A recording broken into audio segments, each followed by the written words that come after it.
这个疯狗变态又来了，学生犯了错，惩罚他们全部跪在走廊。 잘못을 알았으면 개새끼답게 내 발로 멍멍 짖어. 그리고 체벌 없이 끝낸다.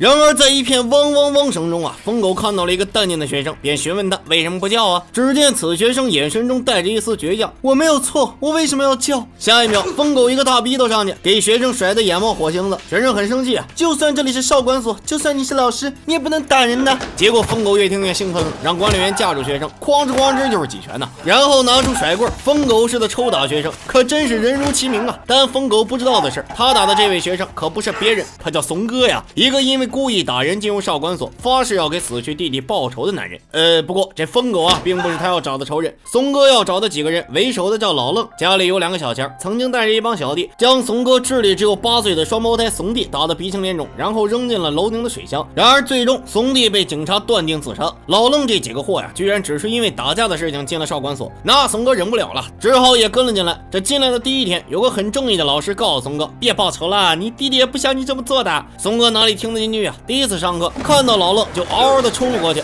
嘿，没想到老愣的小弟多把他拦住了。怂哥哪里肯罢休啊？下课后当即把老愣的小弟之一堵在了厕所里，拿到刀子就要嘎了他。就在这危急关头，正义老师赶到，阻止了怂哥犯罪。怂哥虽然很生气，但他也知道想要在少管所里报仇必须慢慢来，于是回屋睡觉去了。谁知半夜怂哥的脑袋瓜被人砸了一下，当时给他疼得忘了笑话，鲜血那是哗哗流啊。然而就在怂哥以为自己要死翘翘时，门外走廊传来一阵脚步声，这闲庭信步的声音一听就是疯狗啊！打人的男学生害怕了，转身就要走，谁知还没开门，怂哥趁机站了起来，发现打自己的男学生竟然是老愣的小弟之一。怂哥用拳头威胁小弟，说出兄弟怎么死的。小弟哪见过这么抗揍的人啊，当即鬼哭狼嚎：“我们没有杀人弟弟啊，没有啊！”此时暴怒的怂哥哪里听得进去啊，在疯狗来之前，直接用扳手掰掉小弟2颗后槽牙，小弟疼得嗷嗷叫。下一秒，怂哥也被走来的疯狗给电晕了。这怂哥来了还没3天，就搞出这么个事儿。疯狗向所长提议，给怂哥转个少管所吧。谁知一直劝怂哥收手的正义老师开口了，他表示怂哥根本不需要转校，我来开导他。这正义老师为何不让怂哥走了呢？原因是这样的，这所少管所的制度并不严格，如果一个少年被勒令管理2年，期间表现得很好，一般半年就能出去。这也是老愣这些人的家长把孩子送在这里的原因。得知原因之后啊，怂哥也算是收敛了一点，可他万万没有想到，半夜去仓库拿衣服时，居然听到了不合时宜的呻吟声。这声音一听就知道在干嘛呀。怂哥起初很疑惑呀，这里也没有女老师啊。结果怂哥从窗户看去，竟然看到疯狗走了出去，后面紧跟着一个男学生。怂哥心里一个大震惊啊，疯狗果真是变态中的变态啊！起初怂哥并没有在意这个落在自己手里的把柄，因为此时的少管所内来了一个硬茬，直接堵死了怂哥的复仇之路。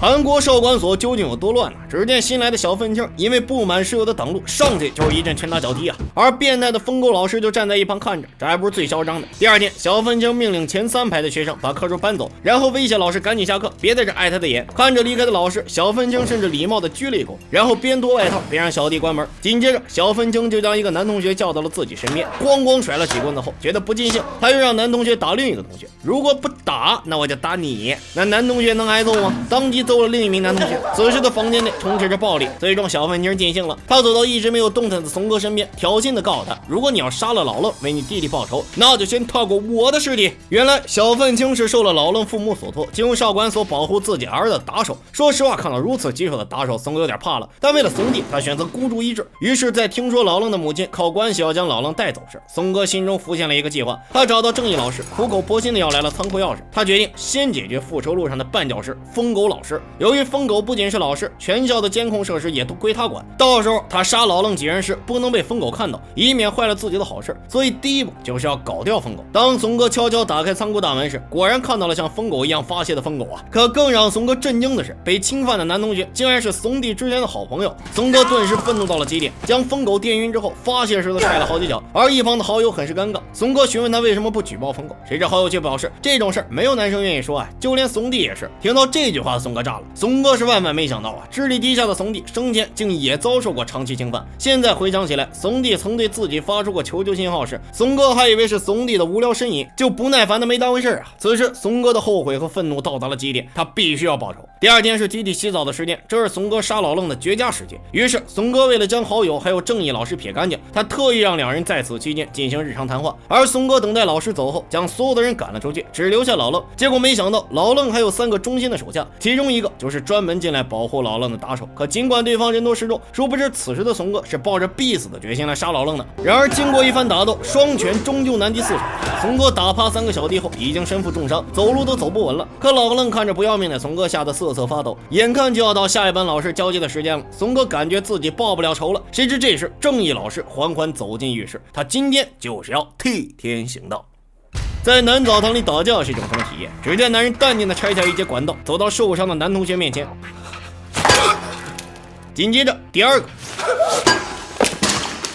第3个，第4个男同学老愣，害怕下一个就要轮到自己，爬着就要离开。这时一旁的怂哥试图拦住他，却被猛地推开。终于老愣爬到门口，下一秒如同死神一般的男老师站在他面前，砰的一棍子，老愣嘎了。松哥没想到自己处心积虑好久的复仇行动竟然被正义老师截胡了，但好在老愣死了。少管所的老师打死4名男同学，很快引起了轰动。有律师专门要给正义老师辩护，可正义老师却表示我自己犯下的错，我自己承担嘛。但尽管如此，法庭上律师还是将正义老师所做的贡献，还有4名男同学如何臭名昭著进行了一番对比。最终法官被打动，决定判处正义老师4年有期徒刑。庭审到最后，正义老师一把鼻涕一把泪的忏悔自己，这给在场的每一个人感动的不了得呀。可谁知这时庭审席中突然冲出一个男同学，对着正义老师虚伪的嘴脸就是一唾沫呀。最终男同学被当作扰乱现场拖了出去。直到此时啊，影片最大的反转来了。原来正义老师以社工的名义长期侵犯一些社区家庭的孩子，怂哥死去的弟弟怂弟就是其中一个。由于怂弟智力低下不敢反抗，正义老师最喜欢他了。恰好有一天老愣带着小弟去找便利店老师打架，结果却只见到了打工的怂弟，于是就把他打了。虽然把怂弟打得很严重，但没有死。然而就在怂弟收拾便利店时，令他恐惧的恶魔来了。这人就是正义老师，他将怂弟带去天台实施了侵犯，结果没想到期间怂弟因为伤势过重，再加上被捂住口鼻，意外昏了过去。正义老师以为怂弟死了，慌乱间就把他扔进了天台水箱，导致了怂弟的死亡。最终得知真相的怂哥是不愿意相信的，但当他见到正义老师，听着他污秽不堪的话，怂哥彻底怒了。可这次他打不到正义老师了。然而就在正义老师准备享受完4年的牢狱生活时，殊不知他的仇家可找上门了，而找来的杀手正是老愣父亲派来的。你杀了我儿子，就算你到了监狱，